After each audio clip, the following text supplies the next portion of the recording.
Mr. Grothe, congratulations on winning the Pacific Northwest Section Golf Professional of the Year award. It's my pleasure to get to interview you today. I'm thrilled. You are an exemplary golf professional, and I can't say enough in reviewing your bio and everything. I was particularly taken back in your bio about your focus, which is on play, promote, and teach. Can you share a little bit for us and how you feel about winning your award? Well, Chris, I couldn't be more humbled. I couldn't be more thankful for this award. It literally struck me as a shock. When Howie called me, I was literally speechless. And as you know, that's kind of hard for me to do sometimes, to actually lose my words. But I'm very honored. Thank you so much. It's great to be able to talk with you. And I'm so excited and so honored to be able to be a part of the Oregon chapter, the Pacific Northwest section, and to have this award bestowed. My bio really centers around what I felt I've learned the last 22 years from my mentors, from the golf professionals I've been able to come in contact with, and the golf professionals that I've been able to learn from.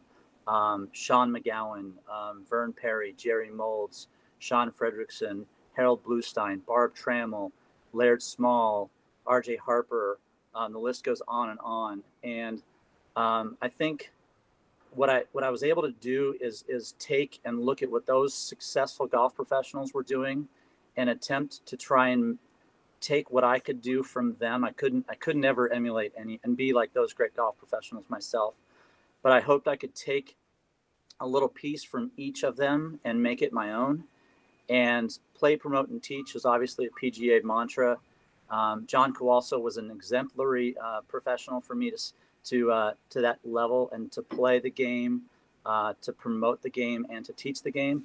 And I truly believe that is a big aspect for us to continue as PGA professionals. Another great golf professional in the section, Monty Koch, he and I sat down and had many conversations, and he changed my philosophy of what it meant to be a golf professional, not only to serve others and to serve our members, but also our responsibility to grow this game and to grow our consumer base and grow our member base and be ambassadors for this wonderful game. I think you do a very good job of emulating all those that have mentored you along the way. You also have been a mentor. In your bio, you have 20 PGA professionals that have gone through the program and on to great jobs underneath you. What was your philosophy there? Mentoring is a big deal. Mentoring is a huge deal, and I couldn't be happier with the direction that we're taking, both at the section and the chapter level, with continuing our mentoring program. I was mentored. I was mentored at a young age by Laird Small, who's the director of instruction at Pebble Beach, and he brought me along and showed me the way. And I could never repay Laird, even though I tried to. I tried to pay him for the golf lessons, and he once told me, someday you're going to have a John Grothe come into your office, and I want you to help him like I've helped you. And I've attempted to do that with every single golf professional that I've met. Some need support in certain ways and some in others.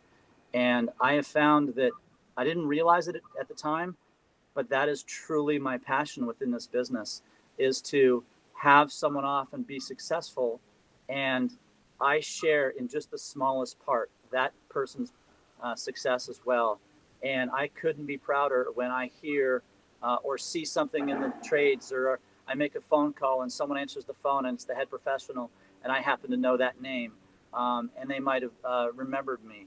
That is something that truly floats my boat. It's one of my inspirations within this business. And having someone follow the career path that we've all chosen, I think is one of the greatest honors. And I look forward to continue to pass it along.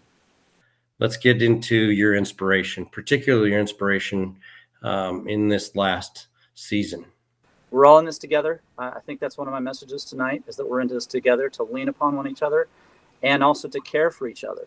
And for me, and I appreciate that, Chris, I appreciate the question, because my inspiration is my family. And, you look back on my son specifically, and if people don't understand my son, he's 16 years old and he suffers from epilepsy. and he has severe catastrophic seizure syndrome. And what this means is that his life is nowhere near what we would all consider normal.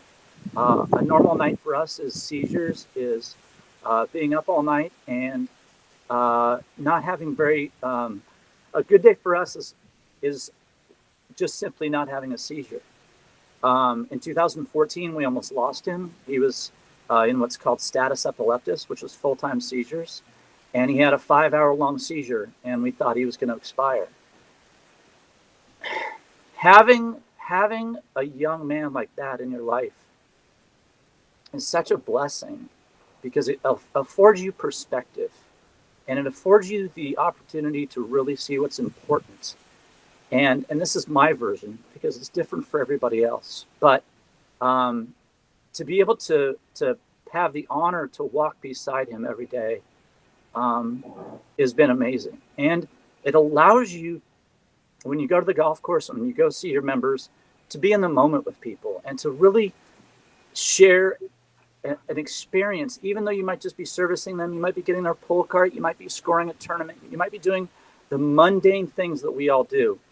But yet you have a moment in which that person, especially now, that person is looking towards us, the PGA professional, to give them some respite, to give them some peace and some calm. And that's what I've learned from my son. Even though he has had the hardest life I can ever imagine, and he's incredibly diminished from a ability standpoint with talking and walking, he has such joy that allows me to understand what joy looks like. And so I guess my role in this is to be able to communicate this and help others kind of see this. And I have the most wonderful job in the world, going to the Willamette Valley Country Club and handling our members and being able to engage with them and laugh and do all these great things and provide kind of a little bit of the same thing that my son provides for me. And having my whole family with my daughter Lauren and with my girlfriend Kayla and all of us as a unit together, I come home after a tough day, and that's just the perfect thing, is to sit down and maybe have family dinner. Because sometimes for us, being normal is pretty gosh darn good. You're balancing everything and doing it very impressively. Tell us a little bit about your cancer research and what has come from that process with your son, and how you told me a pretty enlightening story about the change in focus for you a little bit as far as what you can give back. Well, Chris, that's really where it comes from. It gets to. I would consider it, a normal golf professional. We play in all these great benefits, and I played in the Children's Cancer Association pro-am with Bob Turnquist up at Oregon Golf Club, and I used to just come out and I would support and play the event and do what we normally do. Little did I know that at one point I would be on the opposite side of that equation. I would be a served family, and that CCA would be providing their respite care for us. And that was back in 2014 again. And what happened was that I had to get involved. I had to do something. I knew that the need was out there, and I didn't know where to go. So it started small. I started serving on committees. I started serving with CCA. I started hosting my own events. I started doing the little things to do, not only to give back, but also to give myself a little bit of therapy. Because I can't cure my son, my therapy is to host an event for CCA, to be able to engage with people and do these types of things.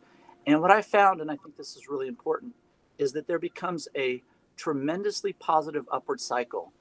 I know why you've won this award, and I know a lot of PGA professionals are feeling exactly the same way. And we look up to you for the challenges you're facing and what you've done to turn them around and use them. And can't congratulate you enough on being the Golf Professional of the Year. So it says a lot, John. Well, Chris, I appreciate it, and I'm taken aback, and I used to work for a great man down at Bandon Dunes Golf Resort, and his response was, whenever something happened, he would say, "Now it's your chance to earn it." And when Howie called me and told me about the award, My response was, I'm not deserving and I haven't done enough and I want to do more. And then I thought of those words. Now it's my chance to go earn it. And I plan to do exactly that, which is to go out and be more involved and to give back more to my community and to help further golf professionals with their careers, with their passions, wherever that might be, and with all of our members at Willamette Valley. So Chris, I could not thank you enough. It's been an honor for sure.